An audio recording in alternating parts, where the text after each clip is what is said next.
By the way, do you know who steals your money? And if I introduced you to that thief, what would you do to them?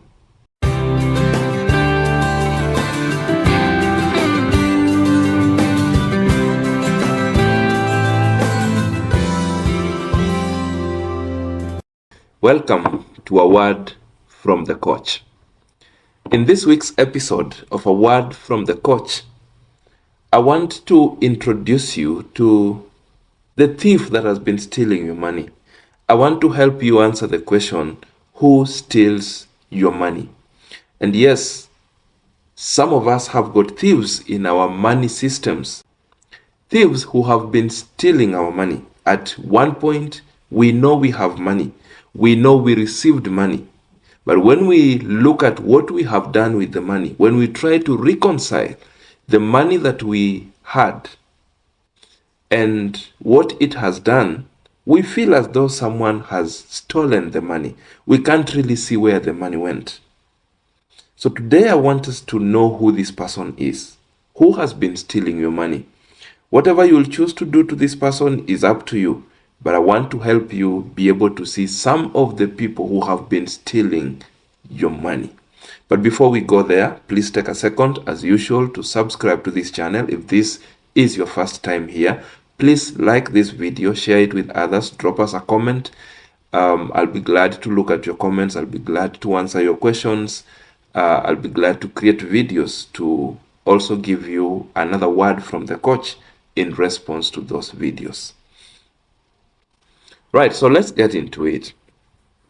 It is not strange that we have that feeling that I have described. Once in a while, you had money, you don't have the money, you look at what the money has done, and you can't see, and you feel that there are things, there are people or things in your system that have been stealing your money. These people or these things are very many. I just want to share with us five things that have been stealing your money. These are things that poke holes into your economic system. These are things that create leakages. These are things that make money to slip through your fingers without you noticing. And that's why we get shocked that the money is gone, but we can't really see what the money has done.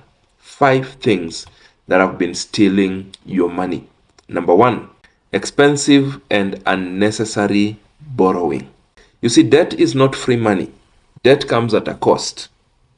There is a cost attached to every debt. So when you go out there to borrow money, and I'm mentioning 2 things, I'm saying expensive and unnecessary borrowing. Unnecessary borrowing is where you go out there to just borrow money because you qualify. You probably have been addicted to borrowing. You have been made to believe that every financial need that you have needs to be sorted by debt. And therefore, every time you have an opportunity, every time there is a willing lender, every time someone tells you that you qualify to borrow money, you quickly pick the money, even if you had not planned to borrow money. Now, keeping in mind that debt is not free money, you will repay at a certain cost. Then if you're borrowing unnecessarily, then you will be paying a cost on money that you did not need at that point. So the cost that you're paying is slipping through your fingers without you noticing. The second aspect is expensive borrowing.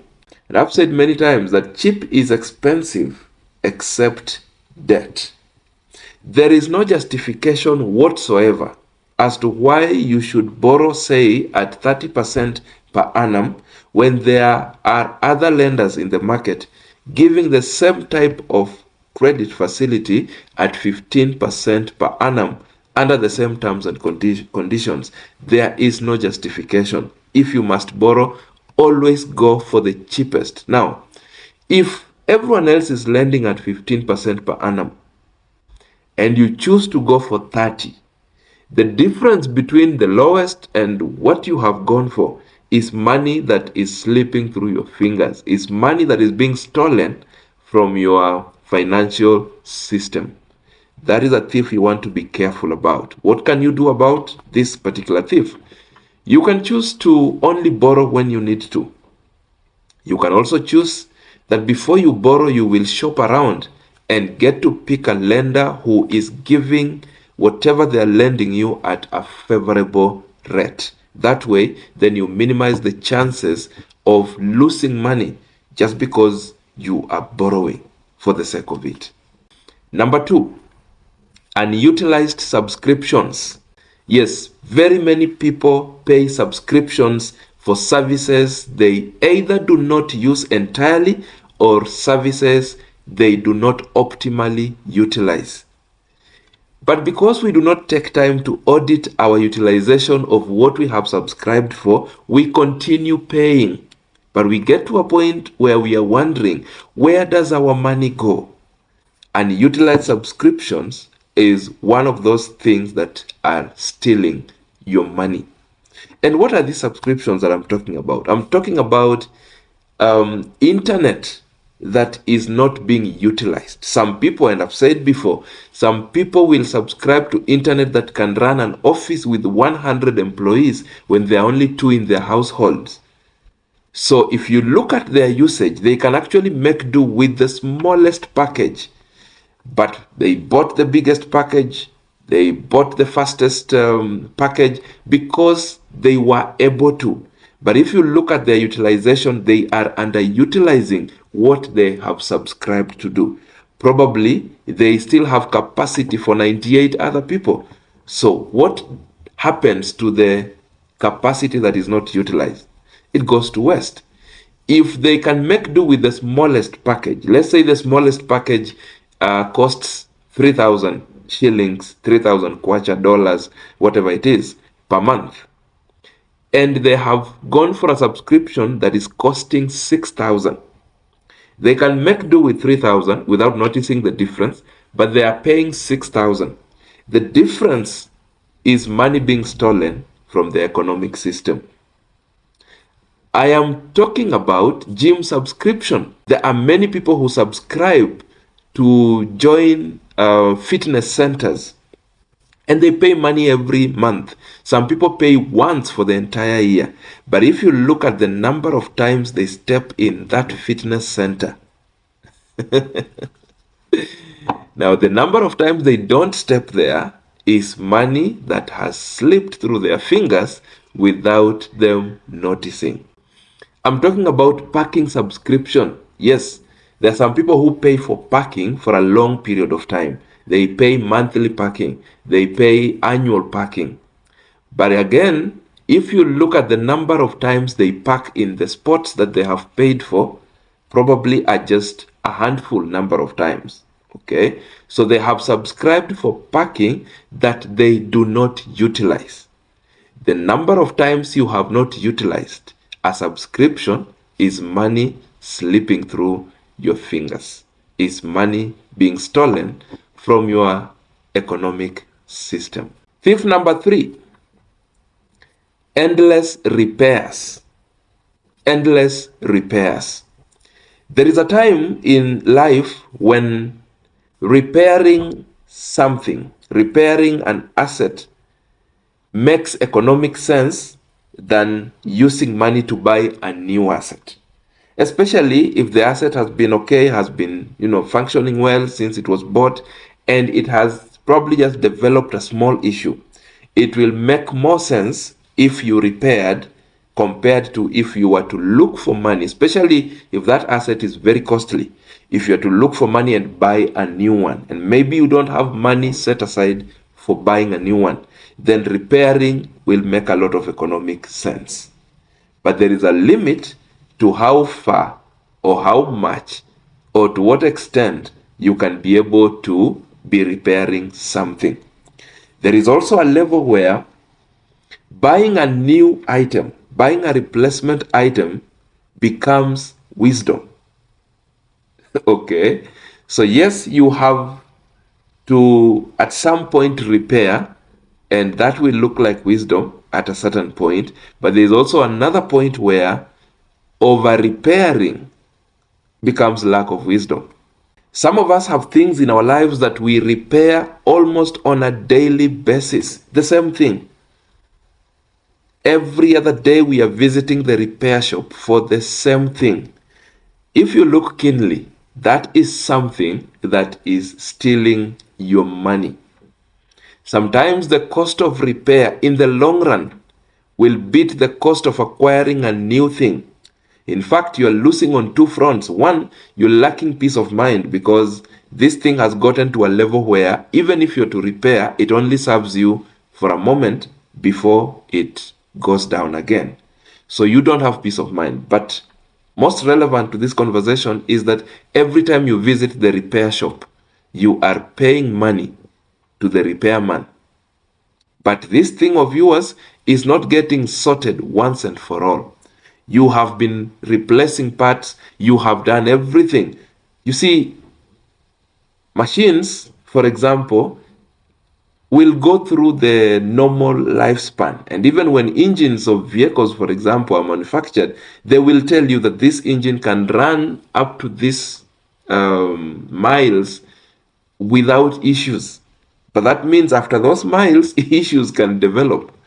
And examples of assets that can make you lose money through the thief I'm calling endless repairs will include old motor vehicles. Some people have got motor vehicles that are taking them to garages every single day or every week. So every time they are either repairing this other thing, this one is sorted, tomorrow there's another thing coming up. It is sorted, there is another thing coming up. And every time they go there, they're spending money. That endless repair cycle is stealing money from your system. Other examples of possessions that can also take you through an endless cycle of repairs will be home appliances like television sets, refrigerators, mobile phones, laptops, and things like those. If your asset has gotten to a point where you are repairing, and I'm using the word asset loosely to just mean your possessions, things that are owned by you, whether they bring you income or not. If they get to a level where the cost of repairing is getting, the frequency of repair is getting to levels that are not making sense, then you might need to just think about saving up to be able to acquire a new one. Thief number 4, addictions. Addictions.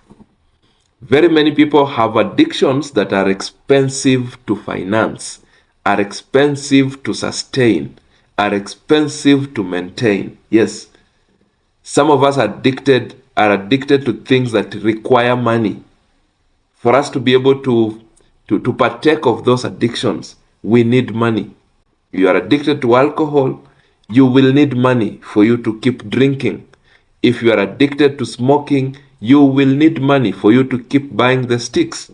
If you are addicted to food and certain snacks, you will need money to keep buying the food items or the snacks that you are addicted to. That is money that is being stolen from your system without you noticing. And no wonder you have been wondering where your money has been going, because when you look back, you can't really see any big thing or any tangible thing that your money has done, because we rarely remember that probably we bought food. When we are looking back and wondering where our money went, we are looking at some tangible things, some traces that the money left behind, but we can't see. So if you have those kinds of addictions, then the addictions are stealing money from your economic system. Another very interesting addiction that will steal your money is social media. Now, social media is a very interesting thief. Social media does not always, in fact, in many times, it doesn't steal your existing money. It steals money that you would have made in the time that you have lost drowned on social media. There are very many people addicted to social media. They will wake up in the morning on social media Not because they are creating content, not because they are creating economic value, not because they are adding any other value to their lives, but just because they have an addiction to social media. They are consuming what others have created, but they are wasting time, productive time. So social media steals what this productive time would have generated. So if you're to sit down, and someone said time is money, if you're to sit down and quantify and try to imagine, without the time I have spent here, or if I were to use this time that I'm spending here on something economically productive, how much money would I have made? Then whatever answer you get, then please tell yourself that social media has been stealing that money from your system. So social media is a futuristic thief. It steals the money that you would have made in the time that you have spent doing nothing on social media. So it's a special kind of thief, but falls under the bracket of addictions, especially for those that are addicted to social media. And the other day I read a very interesting story of someone who confessed that they would wake up in the morning, and that is if they are lucky to have slept, but they would start their day on social media, and they would even forget to eat the entire day, right, on social media, the whole day, but nothing productive, and they were just regretting the time they have wasted consuming content that was not really building them, because it was just time spent on social media, because social media is available. It's available on our phones, it's available on our laptops, and therefore I think from where I sit, they were lucky that they're able to tell the story of their regrets, but now they can be able to start making amends and probably rebuilding. But that is a thief that steals money you would have made during that time.